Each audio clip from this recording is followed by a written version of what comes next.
Baik, Assalamualaikum warahmatullahi wabarakatuh. Perkenalkan, nama saya MK Haidar Farizi, NIM C1M024 Nah, di sini saya akan menjelaskan tentang materi cloning gen. Mana cloning gen merupakan teknik dasar bioteknologi modern. Dalam proses ini, gen yang ingin dipelajari atau digunakan disisipkan ke dalam vektor seperti plasmid, lalu dibiarkan ke dalam organisme inang.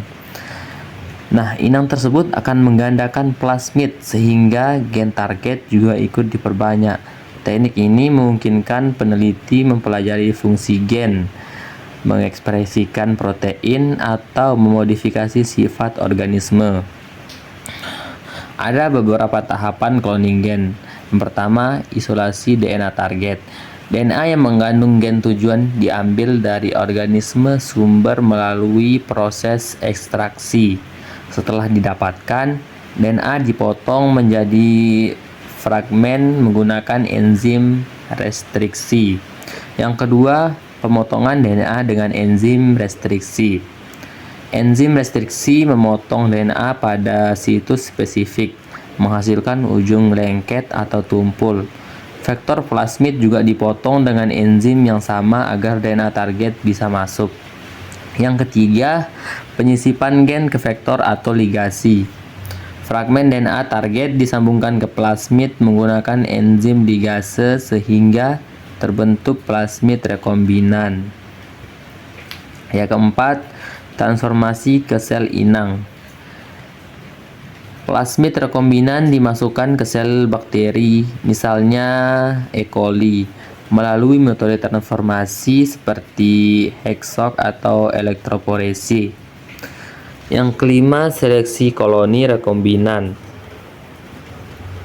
Bakteri ditanam pada media yang mengandung antibiotik, dan hanya bakteri yang membawa plasmid rekombinan yang akan bertahan. Penanda seperti Laczi digunakan untuk membedakan koloni yang benar-benar membawa DNA target. Dan yang terakhir, ekspresi dan analisis. Setelah diproses koloni positif, bakteri diperbanyak untuk memproduksi gen atau protein.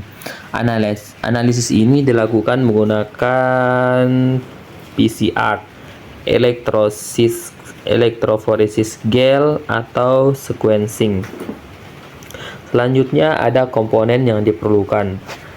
Ada beberapa komponen yang diperlukan. Yang pertama, DNA target. Yang kedua, enzim restriksi. Yang ketiga, vektor plasmid. Yang keempat, DNA ligase. Kelima, sel bakteri kompeten. Keenam, media kultur dan antibiotik. Terakhir, PCR, gel, elektroforesis. Setiap komponen memiliki perannya masing-masing. Enzim restriksi berfungsi memotong DNA. Plasmid menjadi tempat membawa gen target. Ligase menyambungkan DNA, sementara bakteri kompeten digunakan sebagai mesin pengganda. Antibiotik berfungsi untuk menyeleksi koloni yang berhasil membawa plasmid rekombinan. Selanjutnya ada tujuan dan fungsi cloning gen.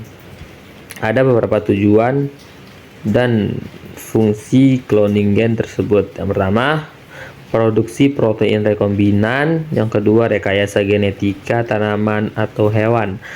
Yang ketiga, analisis fungsi gen. Yang keempat, pembuatan vaksin. Dan yang terakhir, produksi metabolit penting, di mana cloning gen memungkinkan produksi protein seperti insulin atau hormon pertumbuhan dalam skala besar di bidang pertanian. Gen tahan hama dapat diperbanyak lalu disisipkan ke tanaman. Dalam penelitian, cloning gen membantu mempelajari bagaimana suatu gen bekerja, apa yang dikodekan, dan bagaimana ekspresinya diatur. Ada beberapa contoh dan cara pengaplikasian cloning gen. Pertama, insulin rekombinan atau E. coli. Yang kedua, tanaman transgenik atau BT. Yang ketiga, vaksin rekombinan. Yang keempat, produksi enzim industri. Yang kelima, forensik dan diagnosis genetika. Teknik cloning gen sudah digunakan secara luas dalam industri farmasi, pertanian, dan kesehatan. Contohnya, insulin untuk penderita diabetes sekarang diproduksi melalui bakteri yang telah diubah secara genetik. Tanaman BT mengandung gen dari Bacillus thuringiensis yang membuatnya tahan serangga tertentu. Ada beberapa keuntungan cloning gen. Yang pertama, hasil stabil dan presisi tinggi. Yang kedua, dapat memperbanyak gen secara spesifik. Yang ketiga, efisiensi untuk produksi protein skala besar. Teknik ini lebih terkontrol dibanding metode tradisional. Hanya gen yang diinginkan yang diperbanyak dan prosesnya dapat diulang dengan hasil yang konsisten. Ini sangat membantu dalam produksi protein untuk obat, enzim, atau bahan penelitian. Ada beberapa tantangan dan keterbatasan cloning gen. Pertama, peralatan laboratorium harus steril. Yang kedua, tidak semua gen cocok diekspresikan di bakteri. Dan resikonya bioetika dan keamanan hayati. Beberapa gen dari organisme eukariot sulit diekspresikan dalam bakteri karena perbedaan mekanisme ekspresi gen. Selain itu, penggunaan organisme transgenik harus mengikuti regulasi agar tidak berdampak buruk bagi lingkungan dan kesehatan. Mungkin itu saja materi yang dapat saya sampaikan. Kurang lebihnya mohon maaf. Wabillahi taufiq wal hidayah. Wassalamualaikum warahmatullahi wabarakatuh.